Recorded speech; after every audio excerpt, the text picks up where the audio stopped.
You are listening to the Mary Jane Society podcast, where you will meet entrepreneurs, cultivators, scientists, doctors, and inventors in the cannabis industry.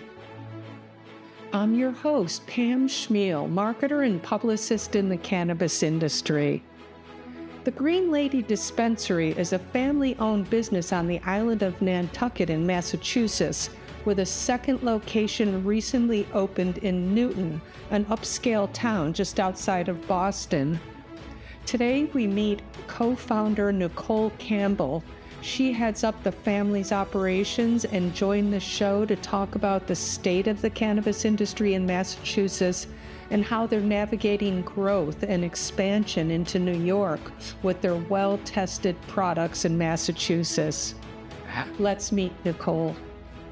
The 23rd dispensary to open up in the state of Massachusetts, and we were the first woman and minority business to open up in the state of Massachusetts as well. So we did a lot of groundbreaking things at the time, and of course Nantucket is an incredibly unusual place to be situated because it's on an island, so it's 30 miles in federal water, and so even though the state of Massachusetts legalized cannabis, the federal government still says no to that up until today. So we had to be vertically integrated and grow all of our own product on the island and manufacture all of our own product on the island, and weren't allowed to transport product off the island or buy wholesale like other companies can do and bring other people's product onto the island. And I know this is a family-run business, I believe, with your husband and 2 daughters. Yep, exactly. Mm-hmm. Okay, and so did you all grew up, or you raised your children in the New York area? I think you were saying in Westchester. Yep. And yep. why did you choose to go to Nantucket and to have all those, obstacles in the way, those additional obstacles in the way? Well, so yes, we're all from New York, and we were waiting, as I'm sure you've been paying attention, and all of your viewers, we've been waiting for legalization to happen in New York, but it's taken an incredibly long time in New York. So it went through first in Massachusetts. So a lot of people actually from New York kind of migrated up to Massachusetts to take advantage of the fact that Massachusetts went first, and to get involved in the cannabis industry, which was their passion. So that's why we went up to Massachusetts, and Nantucket was very difficult to be on, but we have a connection with the island. My husband and I were married there. We had a second home there, so it made it very doable. And a lot of people from New York go to Nantucket and enjoy it. Sometimes I think I see more cars from New Jersey and New York, more license plates, than I do see Massachusetts up there sometimes, and during the summer. Yeah. Okay, so you had a history, you've been going there, and you have a house, so that makes complete sense. The community knew you and all that. So as far as if you've been in business for 5 years, that's really early on in the industry. Mm-hmm. You had that foresight. You didn't come from the industry. I think I saw that you have a marketing background. What made you take that jump with 2 children, go up there? It just seems so forward thinking. Obviously it's paying off, but I just find it amazing. Well, I did have background in the fertilizer industry, and background in growing plants commercially, not cannabis, but other things from golf courses to citrus to agriculture. So I did have a background in those areas. But that's one of the things that I think attracts so many people to the cannabis industry, is it's exciting, it's fun, it's different, and I think our whole society has gotten out of like the daily grind, wanting to explore things that you're passionate about and interested in. So that was some of the things that motivated us to make that brave step. And then why did you choose then to go to Newton? Which is a town right outside of Boston, and it's an upscale town. So I thought it was interesting that you chose an island that's very upscale, and then a town. I mean, that makes sense to me that you're staying with that consumer base, but just curious what your choice was there. Yeah, we had a collaborative opportunity that came up. One of the things that I think is a little different in Massachusetts is they made it very difficult to get into towns and cities. They put a lot of zoning restrictions that made it very, very hard to get in. New York is definitely better. I'm not saying it's perfect by any means, but they kind of saw the mistakes that Massachusetts had made, and that was one of the problems. So the opportunity presented itself in Newton to work with great people. We love the town. It's kind of reminds me of Lower Westchester area. I think they were developed at the same time. It's near a college, which is a great opportunity to work with college students that are over the age of 21. So those were some of the things that drew us into that area. Okay. And my daughter lives there, my other daughter, and she enjoys it very much. Oh, okay. So you have two daughters, right? Yes. Oh, so is one working with you on Nantucket and one is working with you in Newton? Is that how it's kind of divvied up there in the family? Yes. Yeah, you got it right. So one is the general manager for Nantucket and the other is the general manager for Newton. And then now you just launched products in New York. So now I understand that, knowing that you originated from here, so that makes complete sense. And what have you learned about your consumer base in Massachusetts and just generally, and how you thought about the products that you brought to New York? What was behind that thinking? Yeah, I think that the consumer and the consumer behavior is so fascinating. I'm so interested in that. Nantucket is really interesting because it's a island where people go on vacation, right? So there's a true vacation destination. So it has to do with people wanting to go out there with family or friends or weddings or bachelorette parties or bachelor parties. So it really is a place where people want to have fun. And cannabis goes along wonderfully with wanting to have some fun and let go. And also being in the industry for so many years, I've learned there's a lot of people who are trying to move alcohol out of their life a little bit more, especially I think as they age, and they're, looking to still be able to have fun or relax or sleep better or all sorts of benefits, but maybe move alcohol out of their life.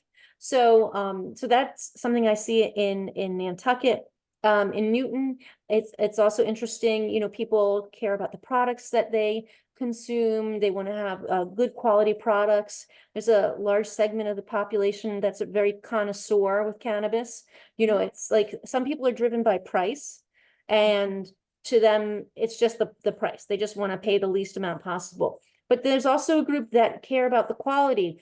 And what is it made with? What strains is it? What's the oh, my phone's ringing in the background. What's the I can't even hear it. oh, good. Okay. And so we got to see these different consumer behaviors. And we decided, well, what are our most popular products? It was like Nantucket was able to be an incubator to see and try different products. What do people respond to? And we identified that people love our gummies.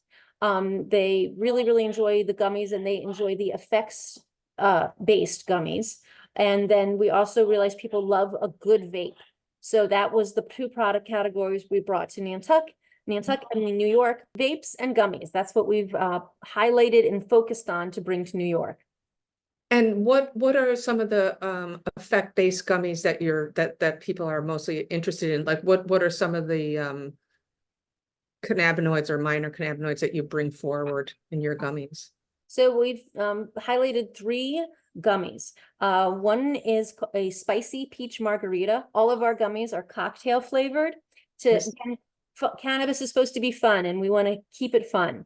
So the first one is a spicy peach margarita and it is paired with THCV. So THCV as a little more energizing. And so that was the great thing to go with the spice and the energy in the spicy peach margarita. The second one we did is a summer sangria, and we paired that with CBD. So that's one like a summer's day where you're going to chill and relax a little bit thanks to the combination of THC and CBD. And then the third one we brought is our nightcap. And the nightcap is a blueberry chamomile cinnamon flavor. And that one we paired with CBN.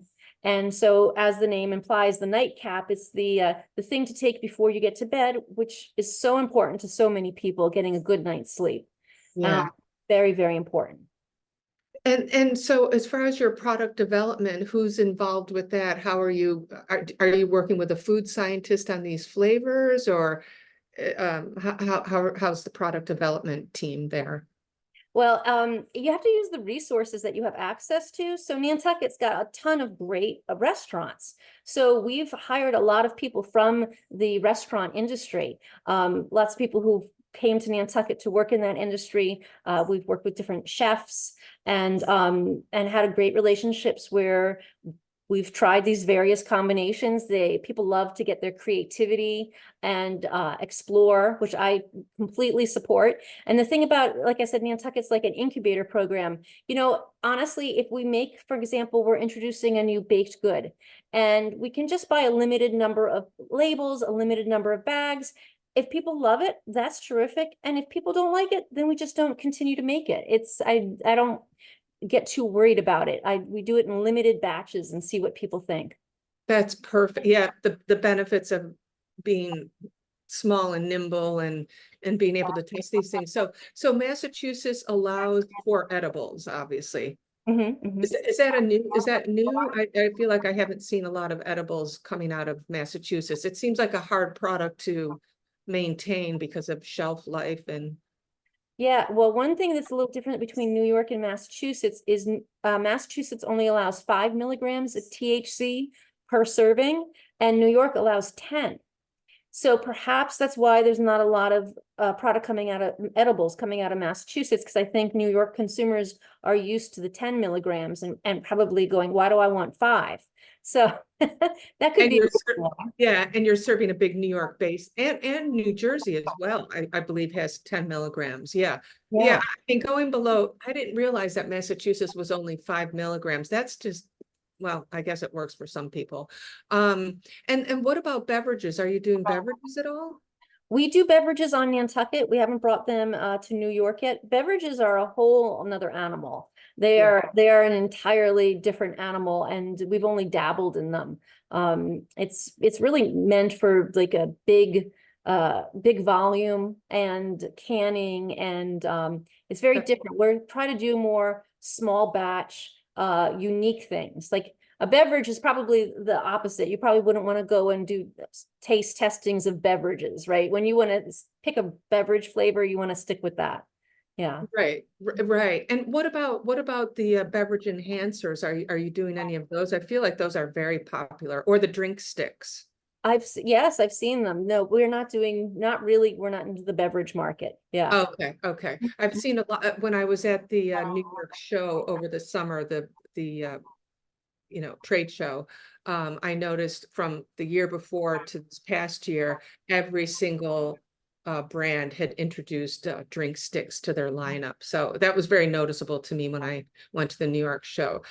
I really like it because I like it better than beverages, because I don't want to consume a lot of liquid, especially at night when I just want to replace it with alcohol and maybe just have a THC drink. And so you could just have a smaller drink with that, beverage in there. I just can't drink a big, huge drink of like a 12 or 16 ounce seltzer THC, So anyway, that's my consumer preferences.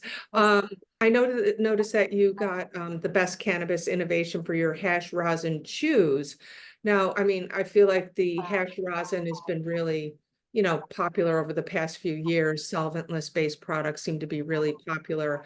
What are you seeing in that neighborhood, or do you see other types of trends coming up? Yeah, you're right. When we got that award, it was just at the beginning of the curve, right? Of releasing those products.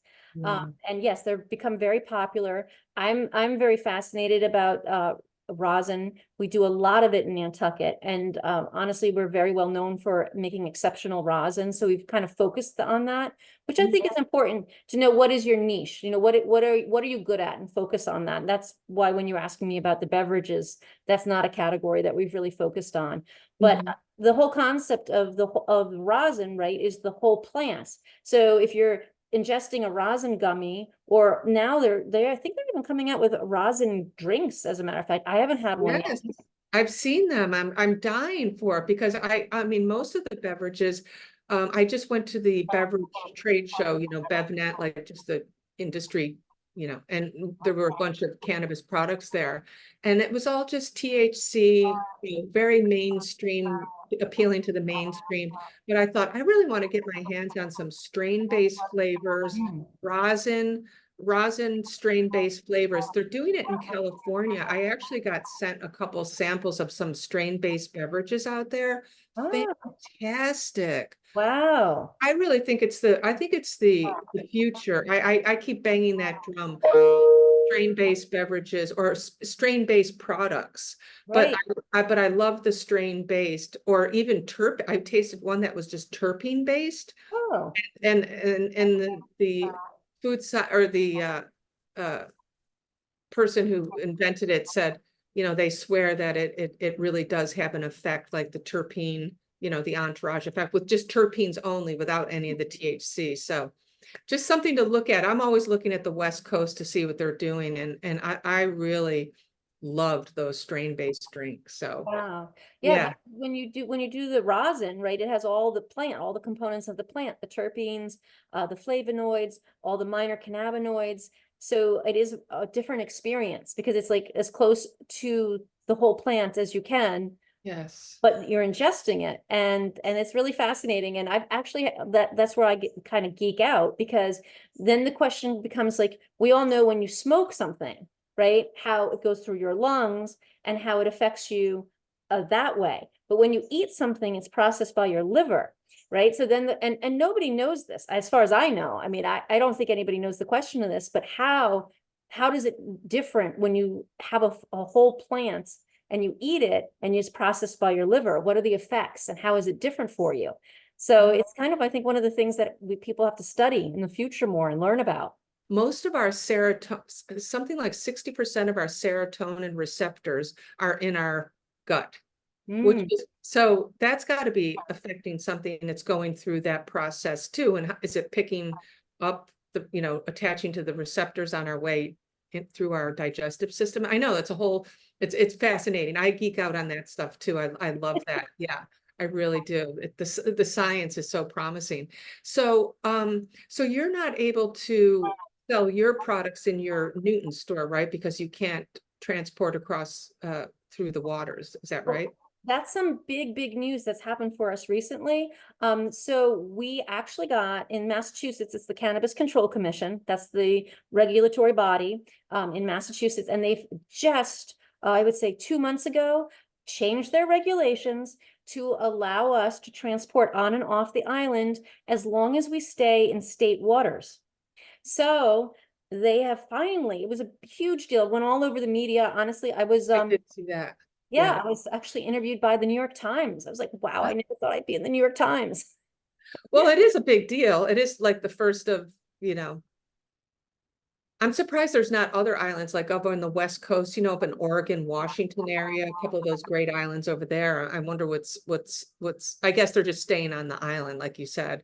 Yes, I think like New York addressed it. I think that's one of the things with New York. It came out later, so they were better able to address these things. But also the couple of islands in New York, I'm not sure that they're out so far in federal waters. I did a little research on it, and Nantucket is approximately 30 miles out in federal, you know, off the coastline, and that is a lot farther than like in New York. You got like Block Island, right? And what is Fisher Shelter Island. Island in New York too? I can't remember if that's New York or Connecticut. Yeah, Shelter Island is New York, and then Fisher's Island is Connecticut. So I think it's that Fisher's Island and Block Island up there. Yeah. Yeah, so they're closer to the shoreline. So I don't know that your boat is leaving the state waters. So everything 3 nautical miles off the coastline approximately is state waters. And if you go farther out, then you're in federal waters. So they finally gave the green light for us to be able to send our products on and off the island. And we've been working on that project yet. We haven't had our first delivery yet to the island. We're really excited when we can announce that it's happened. But yeah, that's a huge change for the cannabis industry, a huge positive change. Right, right. And for you also to get your branding into the state of Massachusetts off that island. So, so now that you're selling other people's products at your Newton store, can you just tell us about like what are the preferences in the market, some, consumer behavior or product preferences that they're really gravitating towards in the Massachusetts market? Yeah. I think it's fascinating that everybody who might be involved in the cannabis industry, there's absolutely nuances by state or area or whatever. You touched on beverages, incredibly popular. Beverages are very, very popular. Concentrates are not so popular. Concentrates seem to be more popular out on Nantucket than Newton. So I would say pre-rolls are popular everywhere. Everybody wants the convenience and ease and not needing to roll a pre-roll. And honestly, I'm not very good at rolling pre-rolls myself. So you get the filter or the, whatever. Yeah, I know they are really nice. It's a treat to have a pack of pre-rolls for sure. Yes, everybody's busy, and I mean, I admire people who can roll pre-rolls, but I just do not have those skills.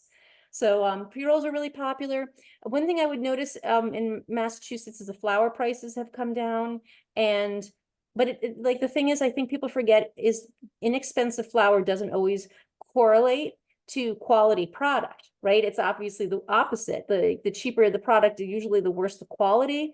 So I personally would prefer to spend a little extra money and have something that I really appreciate. And there's delicious strains out there, yummy, smells beautiful, but there's a lot of inexpensive product because of the price pressure that I wouldn't personally smoke. I don't think it's just old, stale. Yeah, I've noticed that. Right, right. So then I guess going to your marketing tactics and strategies. So I'm sure it's different for both Nantucket, and you've also built a community and people know you and your family out there. But like what are some of and the challenges that the cannabis industry is facing in marketing? Like what have you found to be your best marketing tactics and ROI? Is it events? Is it pop-ups or brand and working with brands on co-marketing? Yeah, they make it very hard. They make it really, with all the limitations on marketing, it is difficult. And I mean, marketing in general, I think the world we live in now is very hard to reach out and touch people. Yeah, just in general, trying to get people's attention. I can't even. Yeah. I mean, for instance, social media is very popular. We have been taken down so many times on social media. We're always towing the line with what we can do that's acceptable or not acceptable. It's one battle that I'm just so tired of. I just wish that especially now that it's legal statewide, that a lot of these media companies would just relax a little bit. Maybe they'll relax with the rescheduling. I'm not really sure. I don't even think they're sure, honestly, about what they're going to do. Right. But a lot of what we do, we've called like my terminology, I don't know if this is accurate, is guerrilla marketing, where we try to just be part of the community and find opportunities where we can either collaborate with other brands, products. In Newton, for example, we try to do work with other restaurants. There's a restaurant that's nearby us that does things for pets, adopting pets, raising money for pets. So we try to participate in that and support that because there's so many pet lovers, including myself, out there in the world. But yes. Yeah. And probably smoking with their dog walkers. Yes. Great time to take a break. And yes, that's a good product. But yeah, it's really hard to do what you can and not get in trouble because obviously nobody wants to unintentionally break a rule and get in trouble for it, but it's really hard. Yeah, I feel like investing your money in local initiatives or just, somehow supporting local community is really just the only way to really integrate and kind of stand out there and get known. Are you the only dispensary on Nantucket? There's only two. And that goes back to some of what I said, where they made it very difficult in Massachusetts. They did zoning restrictions. They did special permitting restrictions. They put so many restrictions to try and block how many they could come into a town or a city and where they could be located. So that's all that's on Nantucket is just two. Oh, okay, so you're in competition. So I've never been on Nantucket. Is it big enough for two? Do you need another dispensary? Is it? Uh, Well, if you get a chance, you should visit. I would love to. Yeah, it's Always always on a my list. I don't beautiful know. time this time of year. Most of the tourists have left, but the weather is still really nice. But yeah, I think two is a good amount because people like to have options, right? You like to, everyone has a different preference and it gives a little pricing pressure, right? When you have two. So there's a little competition going on there. Yeah. But yeah, that's all there is in Nantucket. Okay, and obviously they have a vertical integration as well. So I mean, I guess you're just, hopefully you're looking at each other and trying to fill different needs. Or since you guys are the only two on the island and no other products are able to come in, quality matters. Quality, variety, and Yeah, yeah, it does. It does. yeah. So, you're like how you're optimizing your operations. I know, well, you're doing white labeling in New York, I guess, obviously, right? So your operations are really, how are you, yeah, I guess optimizing your operations, especially with the vertical integration and with off season and your manufacturing volume. How are you doing that?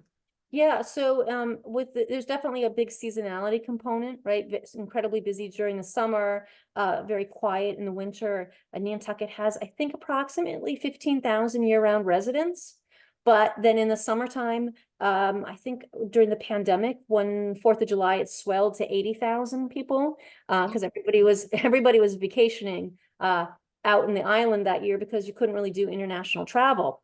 So we do a lot of growing and cultivation during the winter months, and we store it up for the summer. So we're like doing the squirrel thing where we're storing up our nuts for the winter, but in this case, we're doing it for the summer. Okay, okay, okay. Yeah. Yeah, and in New York, we have a great white label partner. Enjoy working with them tremendously. It gives us, honestly, the opportunity to focus on sales and marketing, which is so very important to do. Well, okay, so that's a good question to kind of wind down a little bit is now that you're just focusing on that and marketing in the New York market, uh, what are your tactics for reaching New Yorkers? Are you doing pop-ups in the dispensaries or samples? I mean, honestly, I feel like if I was a brand owner and as a recipient, I know what it's like to receive samples. And it's really made a difference. And I've been introduced to so many great new brands that I might not have gone in and, there's quite a big choice now. So, Yeah, but I really have to say samples have really worked on me really well. yeah. And just because I'm going to a lot of trade shows and things like that. So Must be fascinating for you to see all these different products and coming out there. yeah, It's really fun. yeah. Yeah, it has been pretty cool to see all that happening here. So how are you tackling, well, how long have you been in the dispensaries now? Just a little more than 3 months. We just started, we launched in May. So it's just not that many months yet that we've been in the New York market. We're doing a lot of like one-on-one. I think that a personal touch is really important, and you need to have the people who are our salespeople are also family, extended family in New York. You have to have people who know the product, who can talk about the product. So a lot of one-on-one reaching out and helping. We have great merch. We have great, beautiful t-shirts. Display materials are very important in New York. They kind of leave that on the vendors.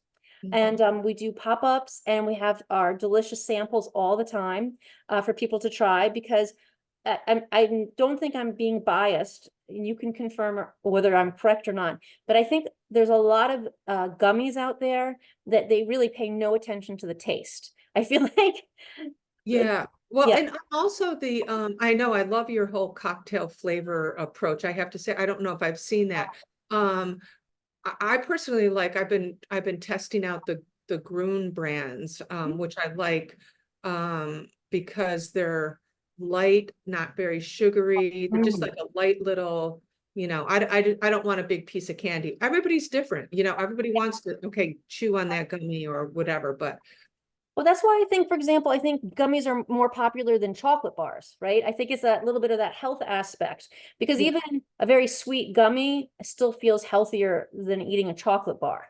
yes, So, yes, yeah. but yeah, our gummies are delicious. We've had people reach out and say, "Can I just buy these uninfused? I just want a bag of these." And honestly, sometimes for myself, when we have the table set up at pop-ups, I'm just like, I can't help myself. I'm like, oh, I'll take another one. Oh, that's really good. I'll take another one. They're really honestly delicious. Okay, yeah, the Yeah. flavors sound really good. And are you infusing them also with, I've seen some other brands in New York do this with any like functional wellness ingredients or like, functional mushrooms or anything like that? Is that in your thought of future? We don't do that with our gummies. We do that with some other products that we have, and I do think it's very nice, although I think we're taking to be a little careful with that. There's been a couple of brands who've gone a little too far with the, adding the herbs or the tinctures or the extracts or whatever. So we're going light on that angle. That's why, for example, we don't even put melatonin in our nightcap gummy. Oh, Some okay. people really lean into the melatonin, but we've decided, like, no, if you want melatonin, just, go to your vitamin shop and get the melatonin. You don't need to have that with the CBN and the THC. Yeah. We've gone a little lighter on that. Yeah, I agree. So trying to penetrate the market now, because I mean, New York is, well, I mean, so is Massachusetts, well developed and mature. Mhm. And, but having a dispensary helps you with your own product line. But coming into a state where you don't really have that presence or able to push it out through your own retail, how are you finding how are people reacting or Well, one thing I have to say, I have to really compliment New York. I mean, of course, I don't know about the Western states, but I really have to compliment New York because they care about the dispensary owners. They care about where their products come from. They love that we're a woman and minority owned business. They care. Are these New Yorkers? Is this a New York company? Is it grown in New York? They really want, I can't tell you how many places we've gone where they don't want to take the big MSO brands, the MSO multi-state operators. They really want to support the New York industry. And I love that. And I love that they're paying attention and they care about that. Also, this is different for us, but we enjoy, my family, my daughters and I, we enjoy meeting all the different dispensary owners of the state. They have such a fascinating background, whether it's where they came from, the gray market or the black market beforehand, or just what they had to go through to open, right? It's been very challenging for them. But I enjoy, and we all enjoy, just meeting all these variety of people, and that they care greatly about what products they sell in their store. So I guess I'm just curious about the Massachusetts market again, and we'll wind down. So are there any challenges that you see in the supply chain? Like what's missing in that market that you're seeing? Or maybe is it running as a well-oiled machine now? Is it kind of Yeah, I mean, as I mentioned, kind of some of the lower quality products that are dropping on their price is maybe a problem. I see that. I think that it doesn't help when you're doing a race to the bottom, right? I don't think it helps for the quality product. So I'm not sure that that's a great thing. I'm trying to think what else. It's definitely a much more mature market in Massachusetts. They have a lot of MSOs, a lot of big name brands, and that's just the way it developed. So people are just used to that. Again, New York came from a very different place, caring about the smaller brands and the individuals. So I really do like that a lot, I honestly. do too. Yeah, I do too.